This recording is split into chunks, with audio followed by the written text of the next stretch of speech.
자, 여러분들 저희요 지금 이제 비유동 자산의 투자, 유형, 무형, 기타 비유동 중에 지난 시간에 이제 투자를 목적으로 하는 투자 자산과 영업에 활용할 혹은 영업에 사용할 목적으로 하는 유형 자산을 배웠죠. 이 유형 자산에 대해서는 취득, 평가, 처분 이 3단계를 가지고서 이야기할 때 취득에서 매입할 때의 취득 부대 비용인 취득세와 그다음 등록세, 그다음에 등기 수수료, 그리고 운송비, 보험료 이런 비용들에 대해서 모두 다 취득 부대 비용으로 넣어달라고 했습니다. 그래서 뭐 여러 가지 시운전비라든가 이런 것들도 모두 다 취득 부대 비용으로 들어가고 있었죠. 자, 이렇게 이제 취득을 하고 나서 변화되는 부분에 대해서 이제 우리가 인식을 하게 되는데요. 일단 우리는 처음에 취득했을 때 전체를 다 비용 처리하지 않고 자산으로 인식했다가 그 자산의 효익을 볼 때 대응해서 비용을 인식하자라고 하는 개념으로 이야기를 해서 수익비용 대응의 원칙에 맞춰서 자산의 가치를 깎는 감가상각이 있었고요. 자, 감가상각에 대해서는 취득원가, 내용연수, 잔존가치 이 세 가지 요소를 가지고서 우리 이제 감가상각을 하게 될 텐데 정액법, 정률법이 있었죠. 매년 같은 금액 정액법이 있었고요. 그 다음에 정률법이다라고 해서 비율에 따라서 감가상각을 하는 방식도 있었습니다.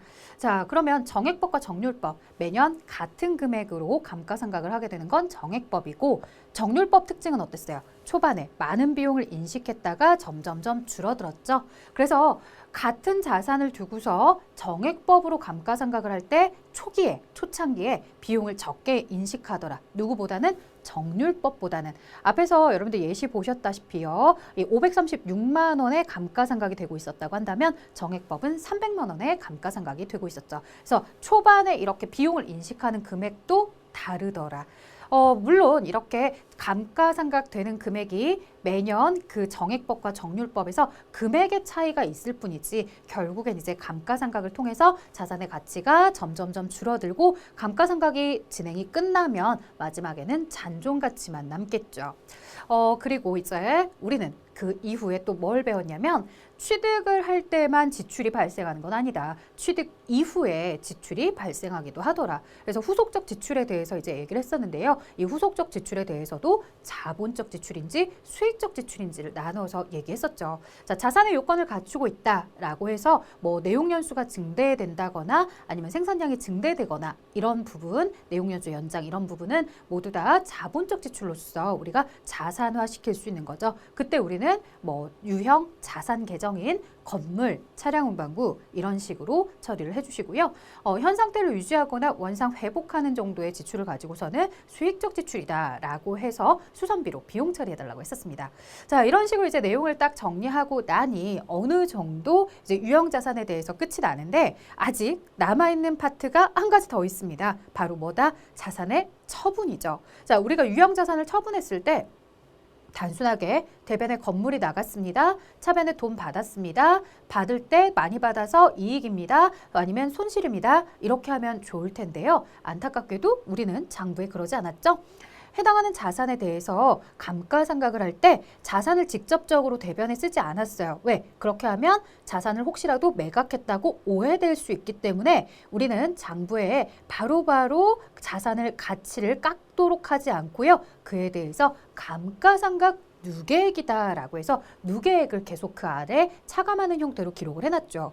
자, 그러다 보니 이 자산을 매각할 때 감가상각 누계액까지 장부에서 사라져야 되기 때문에 그런 것까지 고려해서 회계 처리하는 걸 여러분들도 잘 익히셔야 될 것 같습니다. 자, 그럼 이번 강에서는 어떤 내용 할까요? 유형자산의 처분하고요. 그 다음에 이 비유동 자산의 투유, 무기의 무형자산도 이번 강에서 진행하고요. 마지막 기타 비유동 자산 간단하게 보시면 됩니다. 기타 비유동 자산은요. 뭐가 있는지 종류만 보시면 되고요. 이렇게 종류 보고 나서 마지막 정리하는 OX 문제까지 해서 이 비유동 자산에 대한 내용까지 끝으로 우리가 자산 내용을 마무리하려고 합니다. 자, 그러면 본격적으로 들어가 보도록 하겠습니다.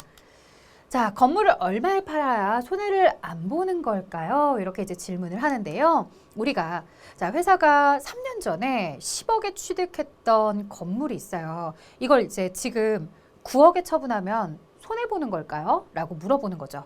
여러분들 어때요? 3년 전에 내가 10억 주고 산 건물이 있어. 9억 받고 팔면 손해 볼까? 물론 이게 저희가 이제 TV에서 보는 많은 연예인들, 혹 연예인들뿐만 아니더라도 이렇게 부동산이나 이런 거 들어보면 뭐 10억에 샀던 건물이 3년 뒤에 뭐 15억이 됐다, 20억이 됐다 해서 처분을 해서 얼마의 이익을 보셨더라, 뭐 이런 기사글들을 보면 당연히 건물은 10억에 샀는데 9억에 팔면 손해라는 일반적인 생각이 있어요. 자, 하지만 제가 지금 여기서 이야기하고자 하는 건요, 그 건물에도 뭐가 있더라는 거예요. 감가상각을 했을 것이며, 감가상각을 통해 회계상 장부안에 적혀 있는 금액이 있을 거라는 거죠. 그 금액과 내가 지금 9억을 처분하면서 받는 9억 원의 가치와 비교를 해서 이익인지 손실인지를 나타내줘야 된다는 얘기를 하고 싶은 거예요. 그래서 일반인들은 10억에 샀던 걸 9억에 팔면 손해본다라고 얘기하지만, 자, 일반인은 9억에 처분한다고 하면 다들 1억씩 손해본다고 하는데 회계는 아니에요 라고 이야기를 해주고 있죠. 맞아요. 일반인 친구들은 손해라고 하는데 막상 회계팀에서 근무하는 친구들 보면은 아, 그거 손실 아닐걸? 비용 처리하는 거 아닐걸? 비용 안 생길걸? 이렇게 얘기를 하더라고요. 이거 저 어떻게 해야 돼요? 라고 물어본 거죠. 자, 이제부터 진행을 해보도록 할게요. 이번 강은 지금 앞에서 보신 것처럼 유형자산을 처분했을 때 이익인지 손실인지를 배울 거고요. 유형자산 명세서라는 걸 작성할 건데 중요한 내용은 아니에요. 그냥 간단하게 보실 거고요. 무형자산은 어떤 걸 무형자산이라고 하는지 기본적인 정의, 그 다음에 무형자산의 종류들, 그리고 무형자산에 대한 감가상각까지 다루게 될 거예요.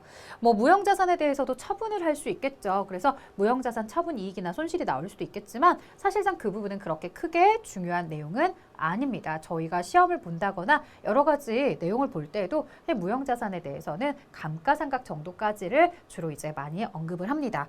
그러니까 무형자산은 일상적인 이제 회계 생활에서도 우리가 한번 취득을 하면 끝까지 가지고 가는 걸로 생각을 하지 중간에 가지고 있다가 처분하는 경우가 많지 않다라고 생각을 하는 거죠. 그래서 저희 회계 원리를 배울 때에도 상각까지만 이렇게 언급을 할 거고요. 이 기타 비유동자산, 즉 우리 앞에서 비유동자산의 즉 투자, 유형, 무형 자산이 있었는데 이 투자, 유형, 무형에 들지 못하는 나머지 자산의 종류까지 살펴보고 가려고 합니다.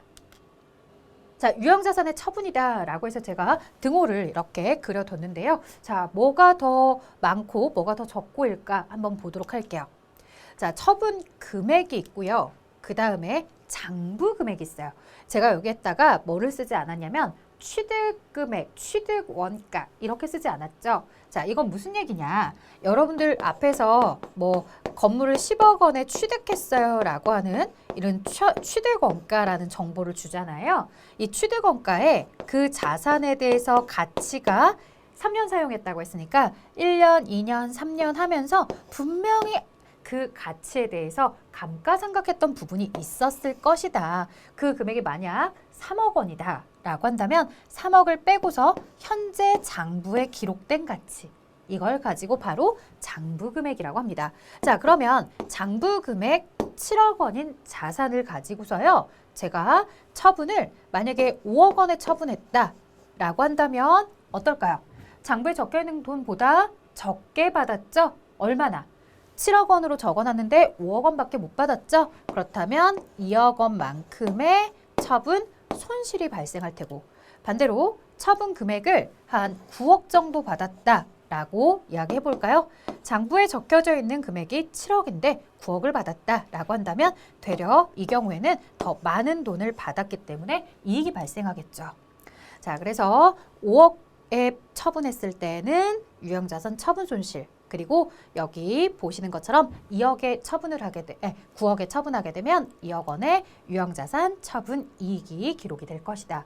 자, 뭐 그 다음에 사실 앞으로 배우시면서 정리하시면 될 테지만 조금 여러분들에게 미리 맛보기로 보여드린다고 한다면 처분할 때 요 유형자산 처분 손실 회계 처리 해드리면요, 제가 가지고 있었던 건물이 있었습니다. 그 건물 10억짜리 건물입니다. 그래서 요 취득원가라고 써놨지만 사실 재무상태표에는 건물로 기록이 되어 있을 거고요. 그 건물 10억 원에 대해서 이렇게 표기를 하겠죠. 그리고 그 아래 감가상각 누계액이 기록이 되고 있었습니다. 감가상각 누계액이 생길 때에는 자산에 차감하는 형식으로서 대변에 기록을 하고 있었잖아요. 자, 그걸 없애줄 때는 차변에 없애주시면 돼요. 그래서 감가상각 누계액이 현재 3억 원이 있었던 상태입니다. 라고 해서 제일 처음으로 건물 장부에서 없애주고 감가상각 누계액도 이제 장부에서 없애줬어요. 자, 이제 받는 돈 쓰시면 돼요. 만약에 현금을 받았다라고 하시면 현금 이렇게 쓰시면 되겠고요. 5억을 받았다라고 이야기하게 되면 자, 현금 5억 받은 거 썼는데 10억 그리고 3억과 5억 더하면 8억이죠. 차변에 2억이 비고 있어요. 그 2억 원에 대해서는 유형자산 처분 손실이다. 이렇게 쓰시면 돼요. 차변의 비용 자리예요. 비용의 발생, 유형자산 처분 손실. 만약에 여기에 현금을 5억이 아닌 9억 원을 받았다라고 한다면 3억과 9억을 더하시면 12억이고요. 대변의 2억 원에 대해서 유형자산 처분 이익이다. 이렇게 2억 원의 이익을 인식한다라고 보시면 됩니다. 자, 그러면 제가 여기서 설명해 드렸던 내용도 여러분들이 어느 정도 다 정리가 되실 것 같고요. 그 다음 계속해서 보도록 할게요. 자, 유형자산 처분이익이 발생했을 때와 처분 손실이 발생했을 때 회계처리 보자는 건데요. 방금 좀 보셨어요, 여러분들. 어떻게 보셨냐면 1번 내가 가지고 있던 건물 취득원가 그대로 갖다 썼고요. 2번 그 취득원가 아래 표기가 되어 있던 감가상각 누계액 재무상태표에 있었던 감가상각 누계액 가져다 썼고요. 자, 그 다음에 3번 받는 돈 현금이나 뭐 여러 가지 쓰겠죠. 여러분들 유형자산에 대해서 질문. 만약에 내가 유형자산을 매각했는데 상대방이 사간 사람이 대금은 다음 달에 줄게요. 혹은 제가 어음으로 드릴게요. 이렇게 얘기하면 이 자리에는 어떤 계정을 써야 될까요? 외상으로 판매했으니까 외상 매출금? 이거 함정이죠? 그렇게 쓰시면 안 돼요. 미수금이라고 씁니다. 외상으로 해도 미수금이고요. 어음을 받아도 미수금입니다.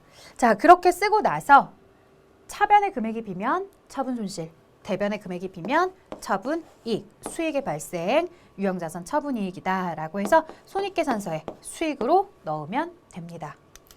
자, 그 다음 처분 손실이 발생했을 때도 마찬가지. 제가 이렇게 순서를 쓰는 이유는요. 여러분들이 이 순서대로 회계 처리를 하면 차변을 써야 될까 대변을 써야 될까 좀 덜 혼동을 하기 때문에 이렇게 쓰는 거예요. 자, 회사가 가지고 있던 자산을 처분했다. 자산의 감소 대변. 대변의 취득원가 그대로 쓰시고요. 자, 그 다음에 대변에 기록했었던 차감 계정인 감가상각 누계액 장부에서 정리하자. 어디 변으로? 반대편 차변으로. 세 번째, 받는 돈을 쓰고 이번에 차변의 금액이 빈다면 그 부분은 유형자산 처분 손실이다. 이렇게 표시를 해주시면 됩니다. 자, 여기까지 잘 됐으면 조금 더 진행을 해보도록 할게요. 예제인데요. 기계, 취득원가 1,000만 원에 감가상각 누계액 700까지 그리고 500에 처분하고요. 대금은 현금으로 받았다고 합니다. 회계 처리를 하라고 하는데요. 여러분들 질문, 회계 처리하기 전에 여러분들이 한번 처분 이익인지 손실인지 따져보세요. 자, 일시정지 하시고 구하셨으면 자, 다시 플레이 눌러주세요. 1,000만 원. 그죠? 감가상각이 700, 장부 가격 300, 처분 가격 500. 처분한 가격이 더 많았다. 그래서 200의 처분 이익이 생길 거예요. 제일 먼저 대변에 기계장치 1,000만 원 쓸 거고요. 두 번째로 자산의 감가상각 누계액 700 쓸 거고요. 현금으로 받은 돈 500 쓸 거예요. 차변의 합계는 1,200, 대변은 1,000. 그래서 대변에 200에 대한 유형자산 처분 이익 이렇게 수익을 인식할 겁니다. 보도록 할게요. 자, 대변의 기계장치 1,000, 차변의 감가상각 누계액 700, 차변에 받는 돈 500, 대변의 처분이익 200까지 해서 정리되셨을 것 같습니다. 에듀윌 유료 회원만의 특별한 서비스.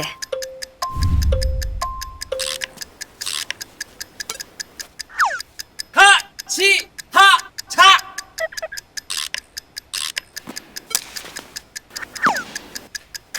하치하차 정답! 같이 하자 친구야 에듀윌 유료 회원!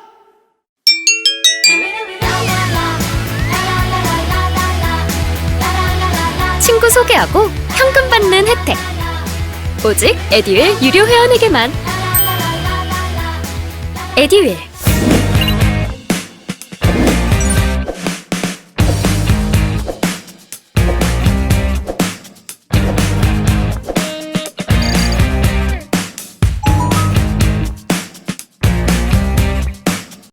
자, 그 다음 보도록 할게요. 주식회사 3일은 엑셀년 초에 기계장치 취득원가 1,100만 원 현금을 주고 취득하였다.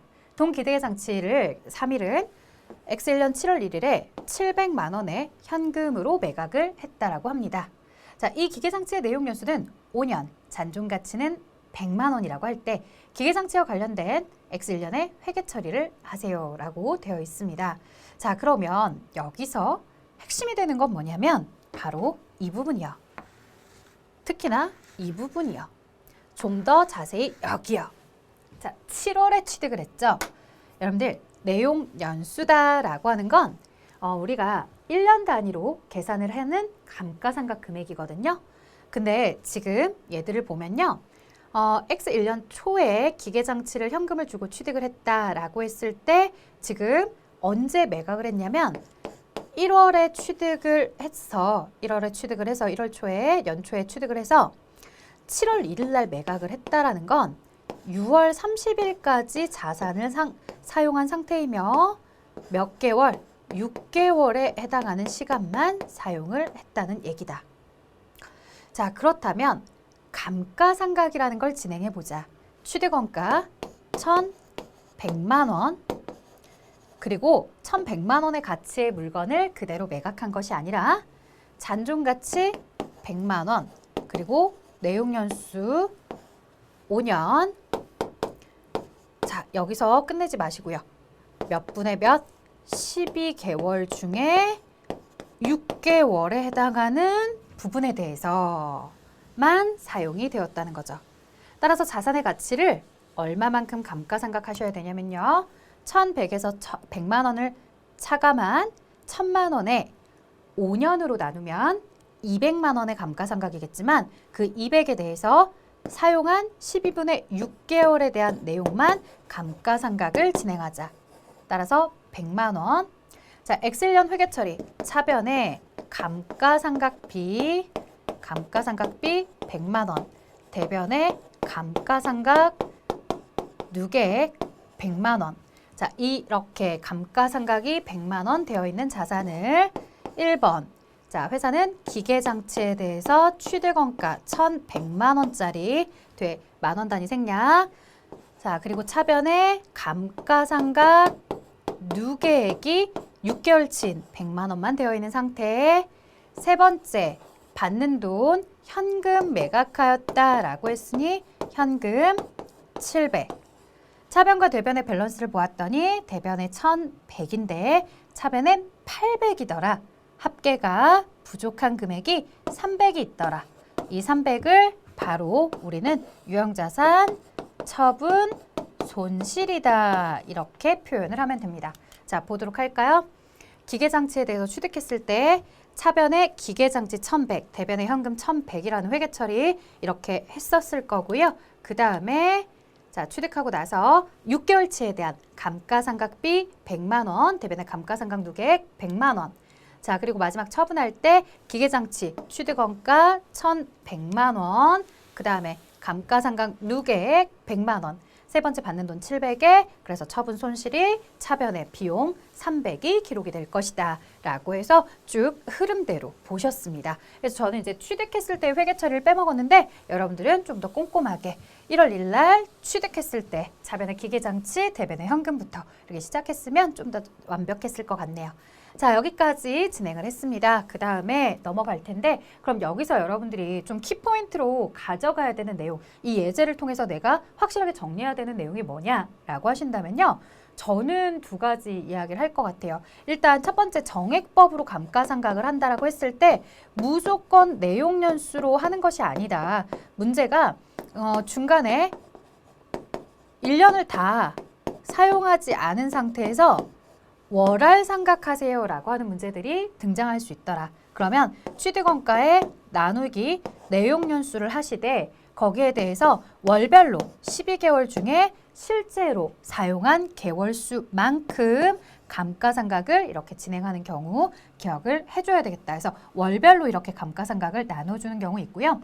자, 그리고 두 가지 기억하시라고 할 거라 그랬잖아요. 이렇게 기억하는 방법도 있지만 또 뭐도 있냐면 두 번째로는 자산에 대한 처분 손실이 얼마인지 이걸 물어볼 수도 있는 거죠. 그래서 처분할 때 감가상각 누계까지 고려한 장부 금액과 실제로 받는 돈을 비교해서 이익인지 손실인지를 판단할 수 있어야 된다. 자, 이제 유형자산 명세서. 제가 이건 별로 중요하지 않다라고 했었어요. 여러분들 그냥 편하게 보세요. 이거 사실 실무에 가면 프로그램에 다 알아서 해줘. 그래서 특별하게 내가 뭘 하진 않아도 돼요. 나는 뭐만 하면 되냐면 사실은 기초에 자산이 기계장치가 지금 뭐 10,000원이 있었다라고 한다면 그 10,000원과 관련해서 여러분들 뭐만 하시면 되는 거예요. 내가 차변에 기계장치 10,000원, 대변에 현금 10,000원 이런 식으로 그리고 재무상태표에 기계장치 10,000원이 있었다. 이렇게 해서 넘어오면 되고요. 단기 증가액이다라고 하는 건 단기 중에 추가로 취득했을 수도 있겠고요. 또 뭐도 있었다.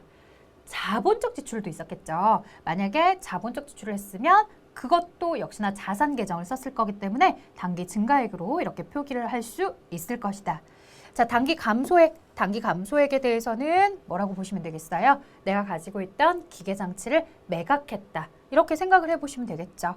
자, 그래서 현재 기말에 자산이 얼마나 있느냐 이렇게 얘기하는데 자, 자산이다 보니까 여러분들이 이런 식으로 보시면 돼요. 기초에 얼마 있었고 단기에 얼마 있었다 해서 10,000원과 15,000원 더해서 25,000원. 25,000원 중에 5,000원어치 매각했으니까 20,000원어치 남아있더라. 이렇게 보시면 되겠고요. 자, 감가상각 누계액이다라고 해서 이제 감가상각을 하고 난 금액 기말의 자산이 20,000원어치인데 그에 대해서 8,000원 감가상각된 상태이니 아직도 미상각 잔액으로서 12,000원 감가상각 대상 금액이 이렇게 존재하더라. 자, 그 다음에 건물 10만 원짜리가 있었다. 단기 중 추가로 취득하거나 아니면 처분한 거 없으니까 그대로 기말에도 10만 원짜리 건물이 있더라. 이에 대해서 감가상각 누계액 2만 원이 기록이 되어 있더라. 그러면 10만 원에 2만 원의 감가상각 누계액을 빼면 나머지 8만 원이 미상각 잔액으로서 이렇게 표기가 되어 있고 각각의 자산별로 이렇게 유형자산 명세서에 대한 기초 증가 감소 잔액 그리고 상각 누계액과 미상각 잔액을 표기해 주는 걸 유형자산 명세라고 하고요. 그리고 유형자산 명세에 대해서 각각 자산별로 기록하신 다음에 최종적으로 마지막에 이렇게 어떤 변화가 있었는지를 보여주는 표죠. 자, 다음 보도록 하겠습니다. 무형자산으로 가도록 할게요. 자, 눈에 보이지 않는다라는 아주 기본적이고 원초적인 내용도 여러분들이 알고 계실 텐데요. 자, 무형, 물리적 실체가 없다라고 표현을 하죠. 그래서 앞에서 유형자산을 설명드릴 때 물리적 실체가 있다라고 하면서 이 부분은 나중에 무형자산과 구분하기 위해서라도 쓰는 내용입니다라고 설명을 드렸습니다. 자, 그 다음에 영업활동을 위해서 사용하는 자산이에요.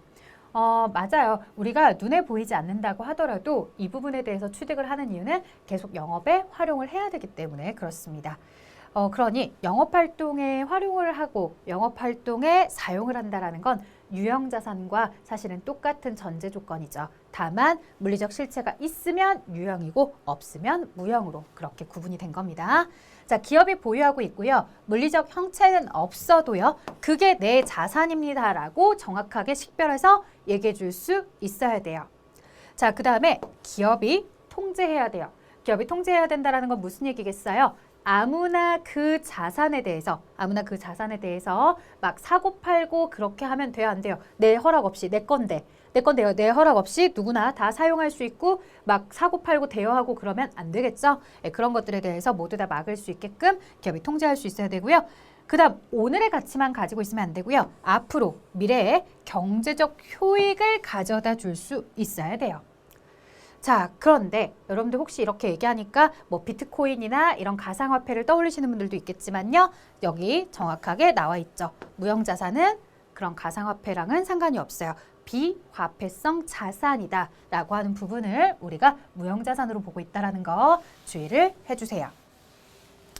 자, 그 다음 보도록 할게요. 무형자산의 종류입니다. 영업권, 산업재산권, 개발비 이렇게 크게 세 가지로 나누어서 얘기를 할 건데요. 자, 영업권이다 라고 하는 거 내가 다른 회사랑 합병할 때 하는 얘기고요. 산업재산권은 뭐 특실, 의상 해서 특허권, 실용신안권, 의장권, 상표권 이런 것들을 모두 다 통틀어서 산업재산권이라고 하고요. 그 다음에 마지막 회사가 개발비에 대해서 개발하게 되는 그런 권리나 이런 부분들을 개발비라는 명칭으로서 무형자산으로 보고 있죠. 자, 간단하게 얘기했지만 사실 이제 여기서 조금 더 중요한 건 영업권과 개발비입니다. 이 영업권과 개발비 위주로 조금 더 보도록 할게요. 자, 영업권이 무엇입니까? 라고 하면 한마디로 이 공식 하나로서 설명이 되더라. 합병 등의 대가로 지급한 금액에서 취득한 순자산의 공정가치를 차감하도록 합니다. 라고 하는데 이게 뭐지? 애매하죠? 여러분 일단요. 기본적으로 영업권을 자산으로 인식하는 데 있어서 제가 이 얘기는 해드릴게요. 내부적으로 창출한 가치라고 한다면 내부적으로 창출한 가치는 영업권 인정을 안 해주고요. 외부에서 항상 유상 취득을 해야지만 회사가 영업권이라는 무형자산을 만들 수 있대요. 무슨 얘기냐? 자, 여러분들 우리 회사가 지금 현재 우리 회사의 현재 자산이 10억이고요. 부채가 한 8억 있어요. 그럼 실제 우리 회사 순자산은 얼마만 있는 거예요? 2억 원만 있는 거예요. 우린 이런 회사예요. 근데 제가 사람들한테 얘기를 하죠. 우리 회사가 비록 재무상태표는 이렇게 되어 있지만 사실 우리 회사 굉장히 좋은 회사야. 앞으로의 미래 가치나 이런 것들이 어마어마해. 너 4차 산업혁명 시대 뭐 이런 거 못 들어봤어? 들어봤잖아. 그런 거에 우리 완전 최적화된 기업이고 우린 그런 미래에 대한 것을 다 준비하고 있어. 그래서 말인데 이거 장부에는 내가 2억 원이라고 순자산이 적혀 있을지 모르지만 아니야. 나 한 5억 원의 가치 정도 되는 회사야 라고 얘기를 하는 거야. 2억 원 정도라고 장부에 적혀 있는데 나 혼자 5억 원이라고 떠들고 있어요. 그래서 내가 여기에 3억을 혼자 플러스 시켜서 내가 굉장히 대단한 사람이라고 스스로 막 홍보를 하고 다녀요. 자, 이건 남이 인정해 준 게 아니에요. 그냥 내가 스스로 만들어서 표방하고 있는 거죠. 그럼 이렇게 만들어서 표방하는 가치를 내가 영업권이라는 무형자산으로 이렇게 인식을 해버리게 되면은 이 부분에 대해서 장부에 대한 신뢰성을 여러분들이 인정할 수 있을까요? 누군가 와서 자기 회사가 되게 좋다고 하면서 이런 재무상태표를 가지고 있지만 실질적인 자본의 순자산의 가치는 5억 원 정도까지 가치가 되고 있어. 그러니 자산도 10억이 아니라 사실은 13억인 회사야. 괜찮은 회사지? 우리 회사 어떠니? 너 우리 회사에 투자할래? 이렇게 하면 여러분들 투자하실래요? 이러죠. 왜? 못 믿어. 이건 남이 인정해준 가치가 아니라 네 스스로 그냥 그렇게 생각하고 있다라는 거잖아. 에이, 내가 그걸 어떻게 믿니? 나 못 믿어. 라고 하는 거죠. 봐요. 이처럼 내부적으로 창출을 하게 되면 회계에서도 신뢰도가 없다라는 걸 알아요. 신뢰성이 없다는 걸 알기 때문에 이 부분에 대해서는 내가 뭐 할 수가 없는 거예요. 자산으로 처리할 수가 없는 거죠. 가끔 뭐 그런 경우들 여러분들 주변에서 봤는지 모르겠지만 기본적으로 우리가 뭐 졸업을 해서 사회 초년생이 받을 수 있는 연봉이다 라고 해서 제가 가장 최근에 봤던 것 중에 뭐 어디 기업이 7천을 준다라고 했나 신입한테? 여기서 뭐 업계 최고 뭐 이런 얘기를 들은 적이 있어요. 자, 우리가 생각하는 신입의 최대 연봉은 7천이래. 자, 여기까지 기본 정보를 가지고 있어.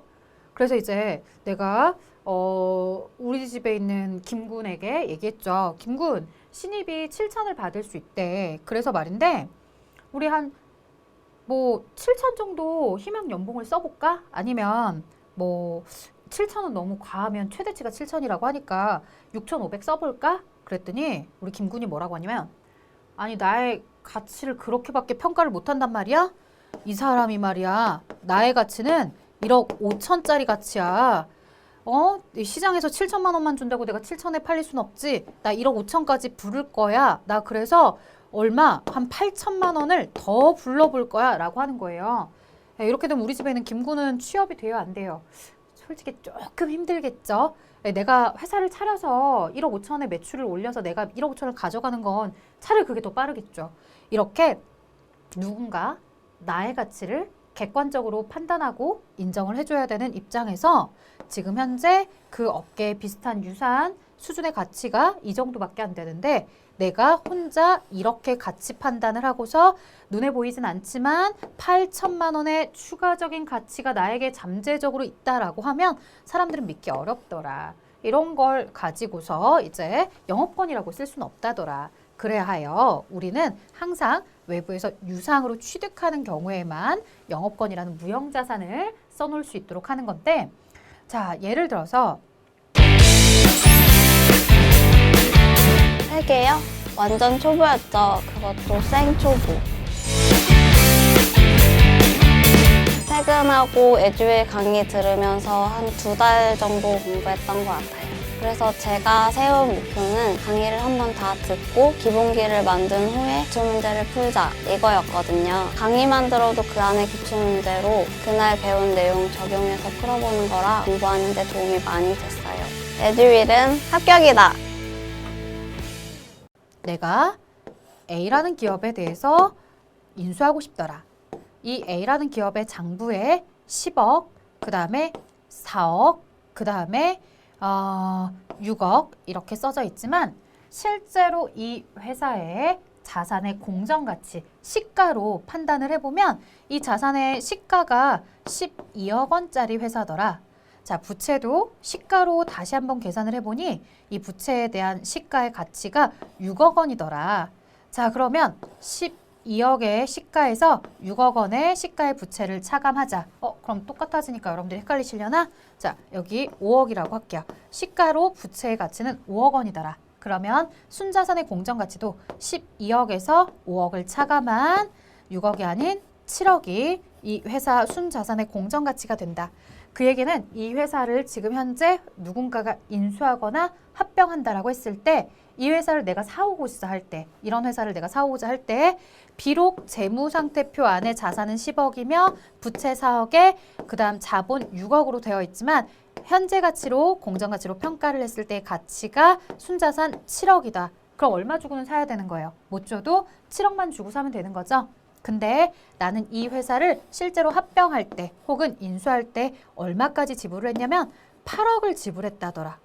아니 아무리 순자산에 대해서 공정가치로 평가를 해도 7억까지밖에 현재 시가 7억까지밖에 안 나오는데 어떻게 8억까지 냈니? 라고 물어보니 우리가 사실 눈에 보이진 않지만 이 회사는 굉장한 잠재 능력을 가지고 있고 혹은 이 회사가 가지고 있는 자산이나 기술력이나 이런 것들을 모두 다 판단했을 때 이 회사는 우리 회사에 와서 충분한 역할을 해줄 것이기 때문에 나는 추가적인 1억 원을 더 지불한다 하더라도 그 회사를 내가 인수할 혹은 합병할 가치가 있어. 그래서 눈에 보이진 않지만 내가 추가적으로 가치를 더 1억 원 더 붙여서 취득하게 되면 이런 1억 원의 가치를 바로 영업권이라고 한다는 거죠. 자, 그러면 한번 이 식에 넣어볼게요. 합병 등의 대가로 지급한 금액이 얼마였다? 8억. 취득한 순자산의 공정가치. 자, 장부 가격은 6억이지만 실제 현재의 공정가치는 7억이었죠. 그래서 8억에서 7억을 차감한 1억 원을 우리가 바로 뭐로 보고 있더라? 영업권 이렇게 이야기하고 있습니다. 자, 관련된 예제가 있습니다. 예제도 비슷한데요. 한번 회계 처리해 보도록 할게요. 엑셀년 7월 1일 날 주식회사 회계를 합병하면서 5천만 원을 지급하였다라고 되어 있습니다. 자, 그러면 5천만 원을 지급했다라고 했을 때 대변에 뭐 현금으로 지급했으면 현금 5천만 원이 나갔다. 이렇게 쓰시면 되죠. 자, 주식회사 회계 7월 1일 현재 자산의 공정가치는 8천. 그리고 부채의 공정가치는 4천이래요. 그럼 여러분들 회사가 이런 회사를 지금 합병하니까 나한테 가지고 오게 되면요. 내 회사의 재무상태표가 예를 들어서 여기에 뭐 7천이 있었다. 그 다음에 3천이 있었다. 4천이 있었다. 이런 상태의 재무상태표라고 한다면 여기에다가 이제 회사 하나를 더 사오는 거죠. 그래서 이 회사의 현재의 공정가치, 자산의 공정가치는 8천. 그 다음에 부채의 공정가치는 4천. 이렇게 되는 회사를 하나 더 사오겠다라는 얘기예요. 자, 그러면 차변의 자산의 가치가 얼마만큼 8천만 원짜리가 이제 우리 회사에 들어오니까 내 회사의 자산이 이만큼 증가하고요. 그 다음 자산만 증가하는 게 아니죠. 부채도 같이 가지고 왔기 때문에 부채의 공정가치만큼 4천만큼 이렇게 상승을 합니다. 자, 그러면 자산에서 부채, 자산의 공정가치에서 부채의 공정가치를 차감하면 4천만 원의 가치가 되는데 실제로 우리 회사는 5천만 원이나 냈더라 이거죠. 그래서 차대변 밸런스를 보면 대변은 5천과 4천을 더해서 9천인데 차변은 8천밖에 없습니다. 이 2천만 원이 바로 뭐가 된다라는 거예요? 우리 회사의 영업권으로 내가 소유하게 되는 자산인 거죠. 자, 회사가 이렇게 영업권이다라고 이야기를 했다라는 건요. 이 영업권은 내가 어떤 회사를 합병했다 혹은 인수했다. 그런 형태일 때 회사가 이렇게 차변의 영업권을 가지고 있는 겁니다. 이건 절대 내가 혼자서 내 스스로 만들 수 있는 나의 잠재적 가치나 이런 것들이 아니라 내가 이렇게 다른 회사를 합병했을 때 생길 수 있다. 그래서 어떤 회사의 영업권을 가지고 있다는 건 아, 이 회사가 예전에 어떤 회사를 합병한 적이 있구나 라고 판단하실 수 있겠죠. 자, 그 다음에 보도록 하겠습니다. 무형자산의 종류 계속해서 산업재산권이다라고 하면 특허권, 실용신한권, 의장권, 상표권을 포함한다라고 했었고요. 굳이 뭐 내가 특허권이 뭔지 이런 것들에 대해서 여러분들이 고민하실 필요는 없을 것 같아요. 뭐 특허권 모르는 사람도 없고요. 혹 모른다 하더라도 아, 이런 특허권을 취득했을 때 산업재산권이라는 명칭으로서 무형자산에 넣어주는 거구나 이렇게 생각하시면 되죠. 그래서 여러분들이 어떤 회사의 뭐 재무상태표를 내가 보게 되었다. 나 그 회사 굉장히 관심이 있었다. 그 회사가 어떤 특허를 취득했다고 하더라. 그래서 그 어떤 특허를 얼마 주고 취득했는지 현재 자산의 가치가 얼마인지 보고 싶어서 재무상태표를 열람해 보았다. 근데 재무상태표 열람했는데 그 재무상태표 안에 특허권이 안 보이더라. 뭐야 얘네 회계 처리 누락한 거 아니야? 라고 생각하지 말아라. 특허권은 당연히 어디 계정에 같이 통합돼서 보여졌을 것이다. 산업재산권이라는 계정에 통합해서 같이 보여졌을 것이다. 물론 특허권 이렇게 별도로 처리하는 회사들도 있지만요. 별도로 쓰지 않고 보통은 나머지 실용신한권, 의장권, 상표권 등이 있다면 그들과 합쳐서 산업재산권이라고 불러줍니다. 예전에 저 그런 시험 문제도 있었어요. 산업재산권은 특허권, 실용신한권, 의장권, 상품권으로 뭐 구성이 되어 있다라고 해서 이제 오답으로 나오는 문제였죠. 상표권인데 이걸 뭐 이제 많이 출제자들은 낼 게 한정적이다 보니까 그런 걸 이제 틀어서 내시는 경우도 있었어요. 아주 오래전 얘기입니다. 자, 어쨌든 이런 네 가지가 있었고요. 사실 산업재산권은 정말 중요하지 않아요. 우리한테 중요한 건 앞에 영업권, 그리고 영업권보다 더 중요한 게 바로 여기 개발비입니다. 개발비는 좀 잘 기억을 하셔야 돼요. 자, 왜 개발비에 대해서 기억을 하셔야 되냐? 아무래도 이 개발비도 마찬가지로 외부에서 내가 취득하는 경우도 있겠지만 회사 자체 내에서 연구소를 두고서 연구를 막 열심히 하는 거예요. 뭐 백신에 대한 연구도 있겠고 치료제에 대한 연구도 있겠고 여러 가지 연구를 하죠. 그 연구를 한다고 해서 그 연구가 모두 다 성공적인 건 아니잖아요. 연구하는 연구 단계도 있을 거고요. 그 다음에 연구를 통해서 어떠한 결과를 밝혀내게 됐고요. 그 결과를 토대로 회사가 신제품을 개발하면 되겠다라고 해서 또 돈을 투자해서 신제품 개발에 들어가는 경우도 있을 겁니다. 자, 그런데 그럼 신제품 개발을 하게 되면 개발이 모두 다 성공하느냐? 물론요. 개발이 성공을 하는 경우도 있죠. 그래서 신제품 개발에 성공을 해서 제품이 시판될 수 있는 조건을 가진 경우도 있죠. 하지만 개발에 성공을 하지 못하는 경우도 있을 것이다. 그러니 개발 단계에서 발생했다고 해서 무조건 무형자산에 내가 넣을 수는 없더라. 자, 성공을 하지 못했다면 단순하게 휘발성이 있어서 그냥 넘어가는 돈일 거고요. 성공을 했다라고 한다면 회사가 그것을 자산적 가치로서 인식을 할 수 있다라는 거고요. 연구 단계에서 연구를 아무리 많이 해도 연구에 대해서 뭐 밝혀낸 게 어마어마하게 많다 하더라도 그것을 제품 개발로 넘어가지 못한다고 한다면 회사 입장에서는 모두 다 돈을 지출한 비용에 해당합니다. 자, 그래서 정리를 해보면요. 연구 단계에서 발생된 부분은 모두 다 손익계산서의 비용입니다.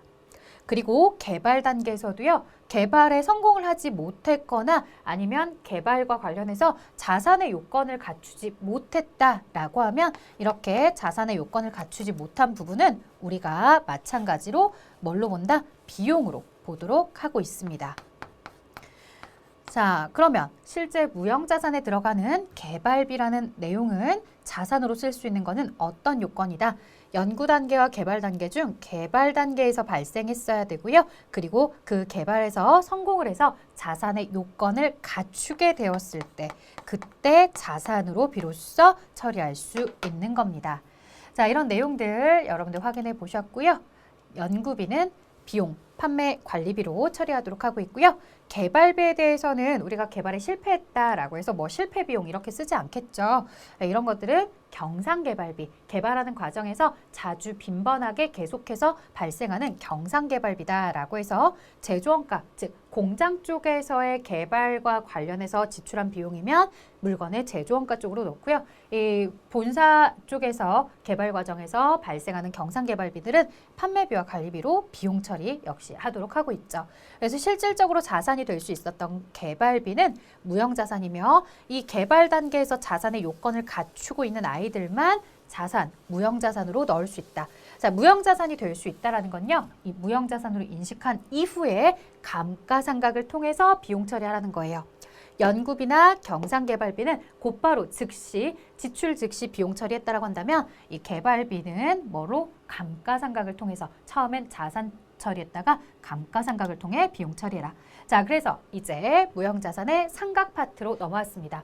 자, 우리가요, 유형자산도 자산의 가치, 그 자산을 사용함으로 인해서 효익이 얻어지는 부분만큼 가치 비용을 대응해서 인식하자고 했잖아요. 무형자산도 마찬가지예요. 이런 영업권에 대한 효과, 뭐 그 기업을 하나 합병했는데 그 합병한 기업의 잠재적인 가치 뭐 이런 것들에 대해서 영원하게 존재하진 않을 것이다. 이것도 계속해서 시간이 지나면서 그에 대한 효과나 효익을 보는 만큼 같이 비용을 시켜서 인식해서 없애주는 거겠고요. 개발비도 마찬가지죠. 처음엔 신제품 개발이 굉장히 획기적이고 놀라운 것 같지만 사실 시간이 지나면 다른 기업들은 그만큼 혹은 그보다 더 좋은 기술을 가지고서 굉장히 다양하게 경쟁 시장에 나와 있기 때문에 그 개발비의 가치도 굉장히 뭐 엄청 높거나 평생 간다라고 말하기는 어려울 수 있습니다. 그래서 우리는 효익을 얻을 때마다 그에 대한 무형자산에 대해서도 감가상각을 진행하게 되는데요. 자, 이런 감가상각에 대해서 우리가 차변에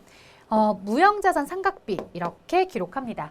감가상각비라는 표현을 쓰게 되면 앞에 유형자산이랑 또 구분이 어려워지잖아요. 그래서 유형자산 상각비 뭐 이렇게 쓰진 않지만 유형자산은 그냥 감가상각비라는 표현을 쓰고요. 별도로 무형자산에 대해서 감가상각할 때는 저렇게 무형자산 상각비라는 표현으로 비용을 인식하게 됩니다. 자, 그래서 무형자산 상각비만큼 이렇게 차변에 비용이 발생하게 되고요. 자, 이와 관련해서 이제 대변의 무형자산을 직접적으로 없애주시는데요. 무형자산 같은 경우는 일단 눈에 보이지 않기 때문에 굳이 감가상각 누계액이다 이런 걸 기록하지 않아도 되겠다라는 판단을 하신 거예요. 유형자산은 눈에 계속해서 보이고 있으니까 그 자산을 처분하지 않았는데 대변의 직접법으로 해서 사라지게 되면 뭔가 혼란이 오니까 감가상각 누계액으로 꼭 쓰라고 했잖아요. 근데 무형자산은 안 그래요. 그냥 바로바로 자산에 대한 가치를 우리가 직접적으로 깎아내도 상관없어요. 그래서 이렇게 자산에 대해서 감소시켜도 되고요. 혹은 무형자산 상각 누계액이라는 자산에 차감하는 형태로 기록을 해도 상관없어요. 그러면 뭘 더 자주 써요? 라고 한다면 저는 단연코 무형자산은 직접적으로 자산의 가치를 깎이는 방식을 더 자주 쓴다고 말씀드릴 수 있습니다.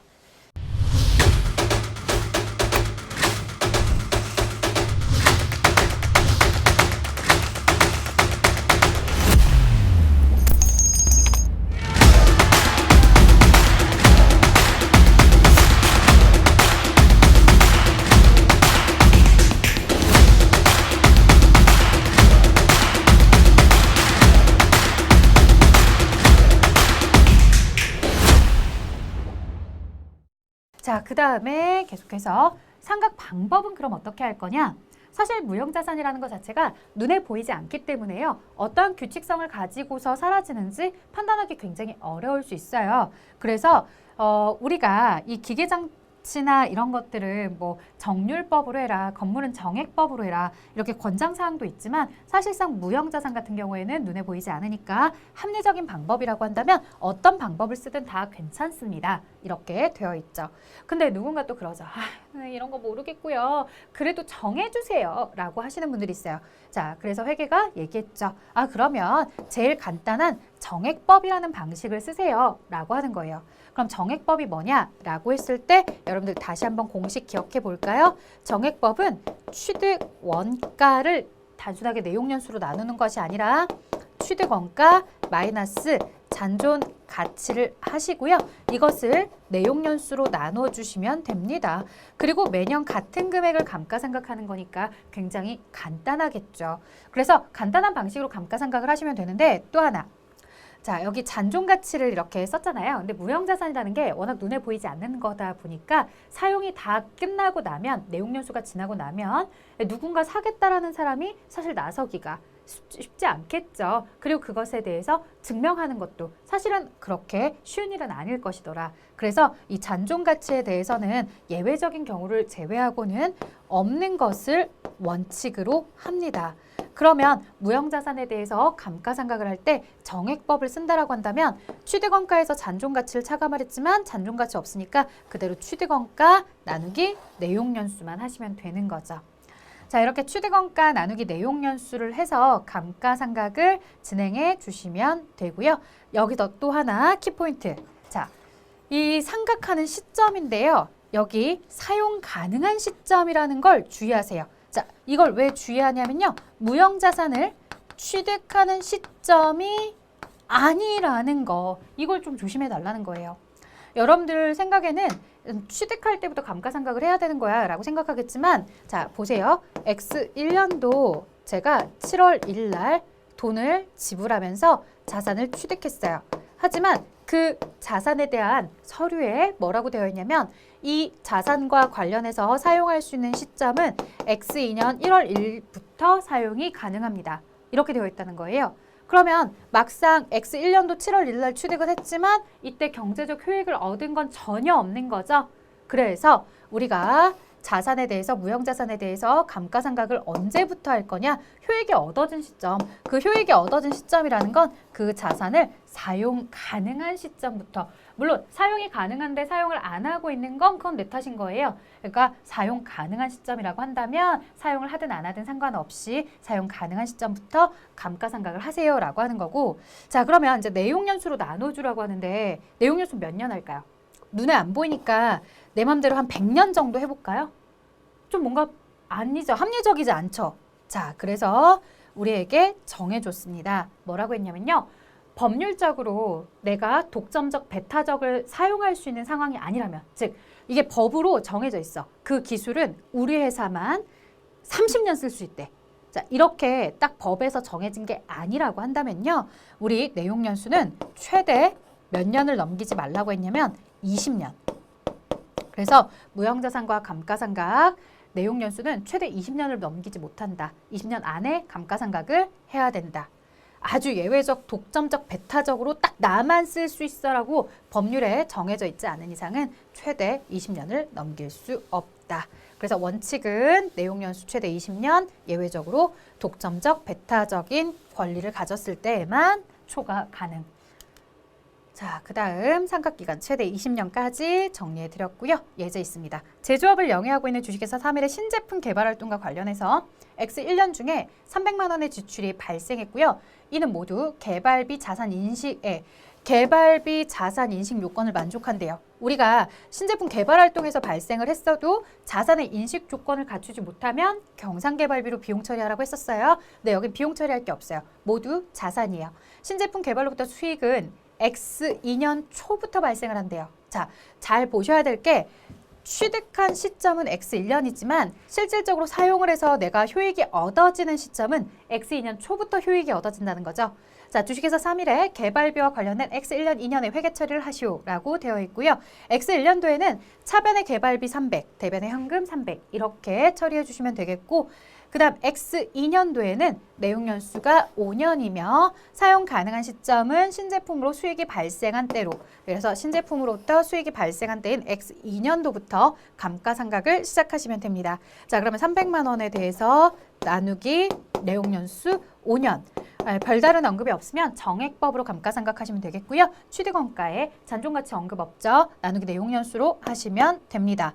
자, 그러면 60만 원이겠네요. 60만 원에 차변의 무형자산 상각비 60, 대변의 개발비 60 이렇게 처리하시면 됩니다.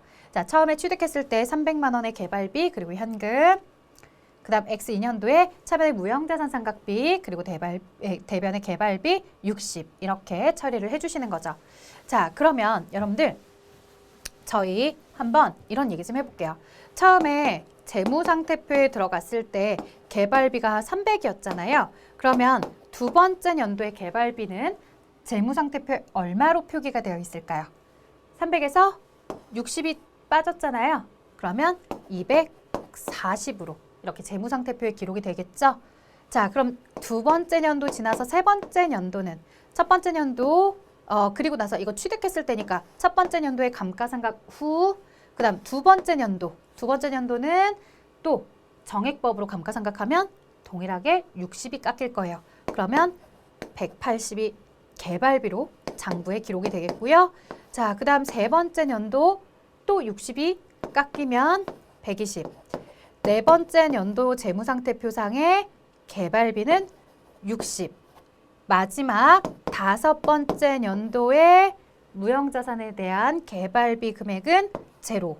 왜? 잔존가치 제로라고 했기 때문에 남아있는 금액은 없습니다. 그래서 1차, 2차, 3차, 4차, 5차까지 내용연수 5년을 지나게 되면 이렇게 자연스럽게 무형자산은 장부에서 사라져 있을 것이다.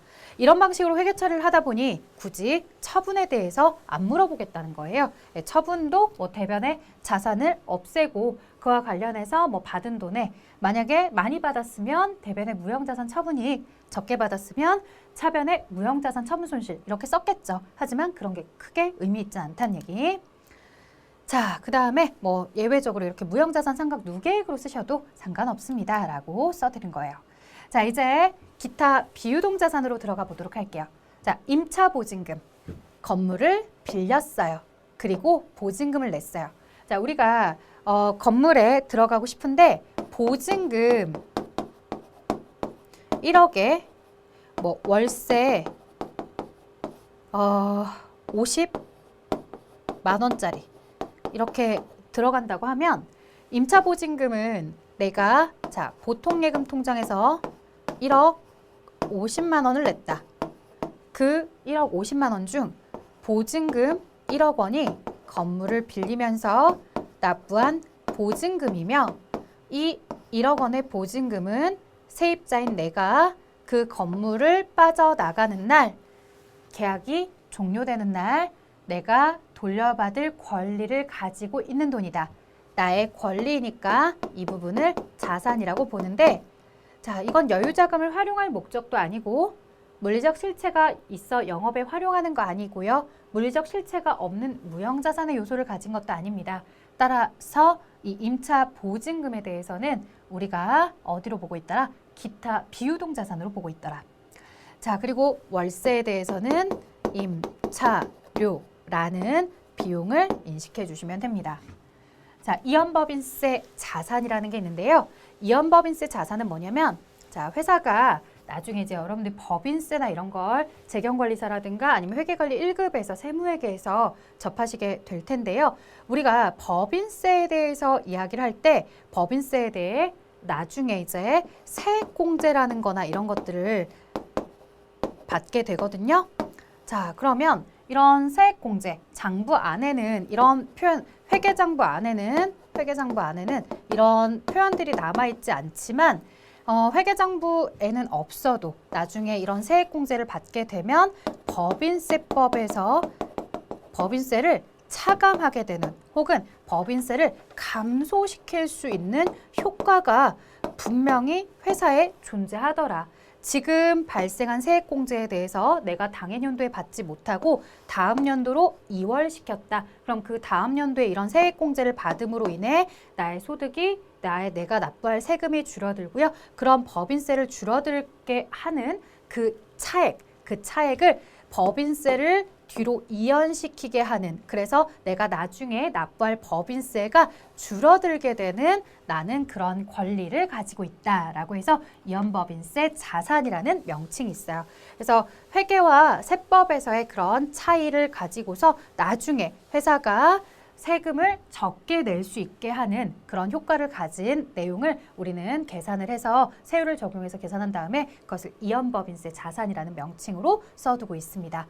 자, 그 다음에 매출채권에 대해서 보통은 1년 이내에 외상값을 받으려고 하죠. 그리고 1년이 넘는다 하더라도 정상적인 영업주기 내에서 받으려고 하죠. 그래서 정상적인 영업주기 내에서 내가 예를 들어서 물건을 제작해서 판매해서 돈을 회수하는 그 시점 사이클이 기본적으로 15개월이다. 그러면 1년이 넘는다 하더라도 12개월이 넘는다 하더라도 15개월 안에만 돈을 받는다라고 한다면 우리는 그냥 당좌자산 쪽에 있는 매출채권으로 넣을 텐데요. 그게 아니라 정상적인 영업주기 내에서도 한참 벗어났고 1년 넘어가는 그런 매출채권이 있으면 기타 비유동자산으로 넣는다고 합니다. 자, 그 외에도 우리가 일반적 상거래가 아닌 외상거래에서 받지 못한 돈을 미수금이라고 하는데 그 기간이 1년을 초과하고 있으면 장기 미수금이라는 표현도 있습니다.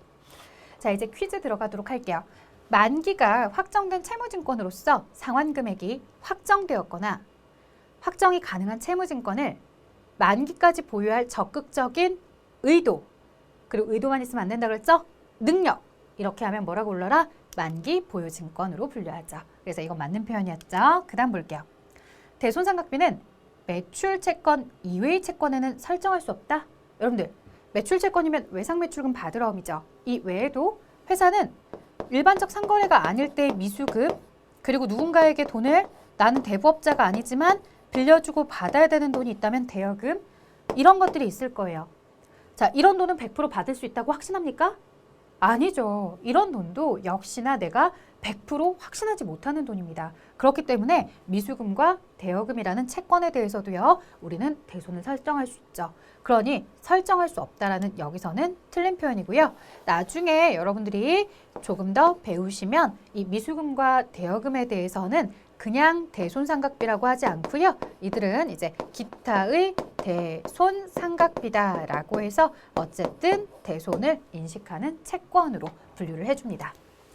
자, 재고자산의 기초 재고수량과 단기 매입수량. 자, 우리 재고자산이다라고 하면 차변의 기초 그리고 매입, 이들의 합은 대변의 판매한 수량과 기말의 수량의 합이 일치한다. 맞죠? 차변의 기초에 매입을 더해주시고요. 대변의 기말과 판매를 이렇게 쓰시면 됩니다. 그래서 판매한 수량으로 가져다 쓰시면 되기 때문에 서로 일치하도록 되어 있죠.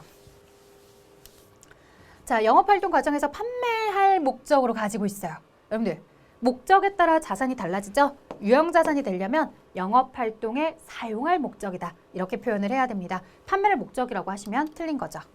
판매를 목적인 건 뭐가 있습니까? 바로 재고자산이죠. 투자를 목적으로 하면 투자자산이고.